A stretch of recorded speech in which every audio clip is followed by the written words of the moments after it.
सही दिशा चैनल में आपका स्वागत है। आज हम एक ऐसी बातचीत के लिए इकट्ठे हुए हैं जो सिर्फ इतिहास या कहानी नहीं है। ये हमारे जीवन की बात है। बात है राम की। बात है त्याग, कर्तव्य और मर्यादा की। वो मूल्य जो हमें इंसान बनाते हैं पर जो आज हमें आउट ऑफ फैशन लगते हैं। आचार्य प्रशांत जी कहते हैं, सोचिए, हर युग में लोग अपने आदर्शों, अपने नायकों को चुनते हैं, लेकिन ये चुनाव कैसे होता है? ये चुनाव होता है उस युग के वैल्यूज के हिसाब से। जिस युग की जो वैल्यूज होती हैं, उसी के हिसाब से वहाँ के आदर्श प्रचलित हो जाते हैं। आज के युग का सबसे बड़ा मूल्य क्या है? अगर आप ईमानदारी से देखें तो आचार्य प्रशांत जी कहते हैं, आज का सबसे बड़ा आदर्श है भोग, कंजम्पशन। खाओ, भोगो, ज्यादा से ज्यादा चीजों को हथिया लो। आज का नायक कौन है? वो जिसने अपनी जिंदगी में खूब भोगा हो, खूब कमाया हो, खूब ऐश की हो, जिसके पास सबसे अच्छी लाइफस्टाइल हो। ये है हमारा आज का हीरो। अब आचार्य प्रशांत जी कहते हैं, राम को देखिए और तुलना कीजिए। राम क्या कर रहे हैं? पिता के कहने पर हाथ में आया हुआ राज्य और सिंहासन ठुकराकर जंगल की ओर निकल जाते हैं। आज का इंसान क्या चाहता है? वो चाहता है जो हाथ में नहीं भी आ रहा हो, जिसके वो लायक नहीं भी हों, उसे भी छल कपट से किसी भी तरीके से हासिल कर ले। जो हाथ में आए हुए सत्ता को छोड़ दे और जो हर चीज को छल से भी हासिल करने की होड़ में लगा हो। इन दोनों की सोच कैसे मिलेगी? आचार्य प्रशांत जी कहते हैं, जब राम का जीवन हमें पसंद ही नहीं आ रहा, जब हमें त्याग का पालन ही नहीं करना, तो राम हमारे रोल मॉडल क्यों बनेंगे? त्याग माने जब कोई चीज आपकी है, आपको मिल रही है, पर आप उसे किसी ऊंचे उद्देश्य के लिए खुशी से छोड़ देते हैं। भोग माने अपनी खुशी के लिए ज्यादा से ज्यादा चीजों को इस्तेमाल करना। आज का समय वो है जब मर्यादा को छलनी करना ही उपलब्धि बन गया है। हम कहते हैं, किसी भी चीज को पवित्र मत मानो, किसी भी चीज के सामने सर झुकाना जरूरी है ऐसा मत मानो। आचार्य प्रशांत जी कहते हैं, जब हमें अमर्यादित होना है तो मर्यादा पुरुषोत्तम राम हमें कैसे पसंद आएंगे? राम हमें इसलिए पसंद नहीं आते क्योंकि राम जो मूल्य बता रहे हैं वो हमें अपनी गिरती हुई चेतना के कारण समझ ही नहीं आते। आचार्य प्रशांत जी कहते हैं, राम कौन है? राम वो हैं जिन्होंने एक सीता का हाथ पकड़ लिया तो फिर निभाया। सीता भी ऐसी हैं। ये है एक पत्नी व्रत का आदर्श। आज का युग क्या कहता है? आज का युग कहता है कि कम से कम 15-20 स्त्री पुरुष तो आपकी जिंदगी में होने ही चाहिए। जो जितना ज्यादा दंत फंद कर ले, टांका जोड़ ले, वो उतना सफल माना जाता है। शूर्पणखा आई और राम बोले, नहीं, मैं तो बस सीता के साथ हूँ। आज का नायक क्या सोचता है? आज का नायक सोचता है, सीता को पता ना लगने पाए या इशारे से बोल दो जंगल में मिलना। आज के आम आदमी की इच्छा क्या है? जितनी दुनिया में चीजें हों, भोग लें। जितने आदमी हैं, औरतें हैं, सुख हैं, सबको भोग लें। और राम तो त्याग की प्रतिमूर्ति हैं। आचार्य प्रशांत जी के अनुसार हमारे और राम के बीच की खाई यही है, भोग और त्याग की खाई। हम भोग चाहते हैं, राम त्याग का जीवन जीते हैं। अगर हमें राम को समझना है तो हमें भोग की इस अंधी दौड़ से थोड़ा रुकना पड़ेगा और ऊंचे उद्देश्य के लिए चीजों को छोड़ने का साहस दिखाना होगा। इसी से हमारी चेतना ऊपर उठ पाएगी। आचार्य प्रशांत जी कहते हैं, राम ने कभी अपने व्यक्तिगत सुख की आकांक्षा नहीं रखी। इसका सबसे बड़ा उदाहरण देखिए।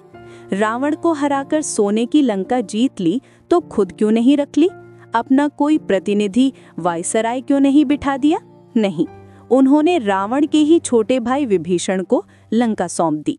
क्यों? राम बोले, हमें लंका का कोई मोह कभी था ही नहीं। सोना हमें चाहिए नहीं था, धर्म की बात थी। आज का व्यक्ति तो व्यक्तिगत सुख से ज्यादा किसी चीज को प्राथमिकता ही नहीं देता। इसलिए आचार्य प्रशांत जी कहते हैं, जब राम व्यक्तिगत सुख को सबसे नीचे रखते हैं तो वो हमें क्यों पसंद आएंगे? राम वापस लौटकर कौन सा सुख भोगने गए? राम राज्य की स्थापना करी। राम राज्य वो है जहां शेर और बकरी एक ही घाट पर पानी पीते थे। इसका अर्थ क्या है? इसका अर्थ है कोई किसी का शोषण नहीं कर सकता, कोई किसी पर हिंसा नहीं कर सकता, ना ऊंच नीच ना छुआछूत।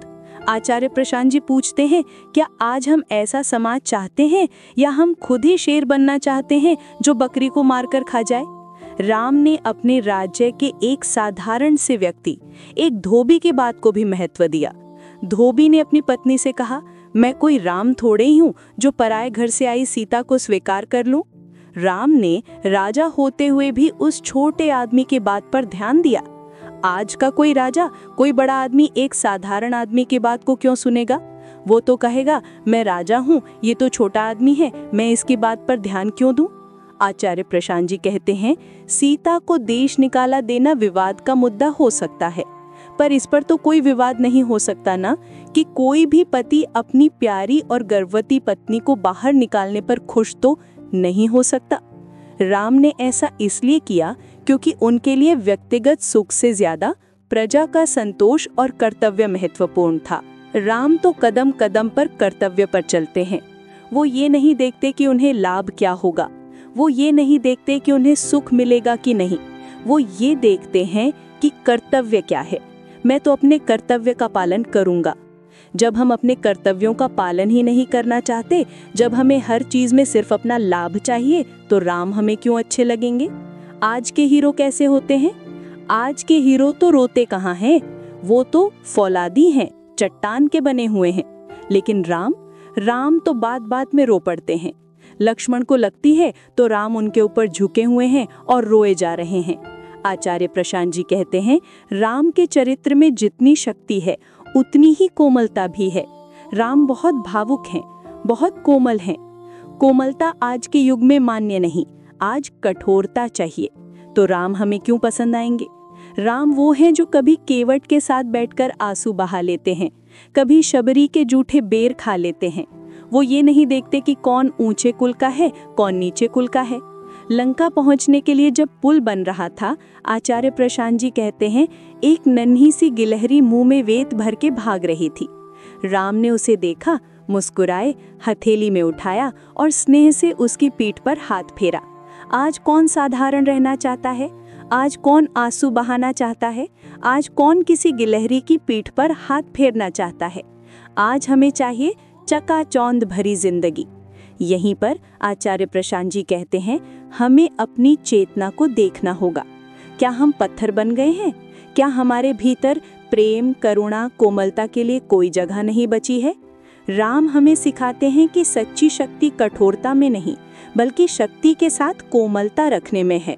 आज जिससे दुश्मनी होती है, इंसान कहता है, इसको बस खत्म कर दो, नफरत करो। और रावण गिरा पड़ा है, आखिरी सांसें ले रहा है। आचार्य प्रशांत जी कहते हैं, राम लक्ष्मण को बोलते हैं, जाओ इसके पांव की तरफ खड़े हो और नमन करके ज्ञान मांगो, क्योंकि रावण महाज्ञानी है, महाविद्वान है, धर्म का ज्ञाता है और बहुत नियमों का पालन करता है। इन्हें न राम समझ में आने हैं, न सीता, न रावण, न रामायण।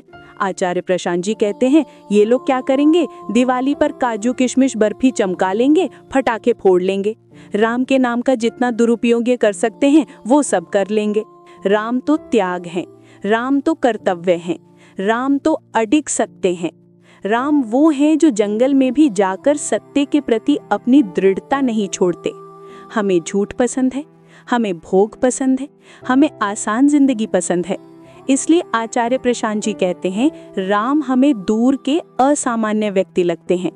राम वो हैं जो लौट कर आते हैं तो उनके चेहरे पर कोई द्वेष का नामो निशान नहीं।